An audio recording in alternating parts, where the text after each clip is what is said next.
Hello guys, may gabi ka na tong tanan karon mag-vlog na sad ko. Ako na sad mong dalitan sa mga pasumbingay sa atong kinabuhi, sa atong mga kinaiyahan. Una sa tanan, mayong gabi ka na to, inaot niya kita karon kanunay sa mayong panglawas o malibayon kita uban sa atong mga minahal sa kinabuhi. Ang espesyal nga mga bisita may ato karong title sa atong topic karon sa atong vlog. Mga igsuon, matud pa ang espesyal nga mga bisita kung ikaw magkumbira, matud pa sa mga karaan mao ang laing mga tawo. Mga tawo nga mga taas o mga ranggo, sama sa mga pare, maestra, kapitan, mayor, engineer o uban pa. Maigsuon, reserbahan dayon sila og mga nindot nga mga pagkaon.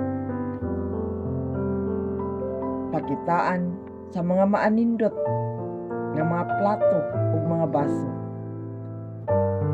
Mga humot nga mga hapon ug unlan.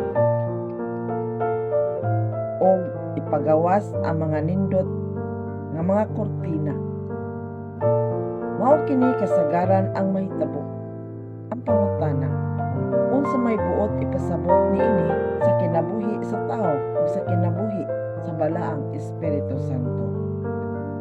Mga igsuon, ang buot kong ipasabot mao ang mga kinaiya tanining kalibutana. Ang espesyal nga mga bisita ang matuod kayo mao ang atong bana o asawa o mga anak. Ang atong mga ginikanan o mga igsuon. O lisod kini ilhon sa karon.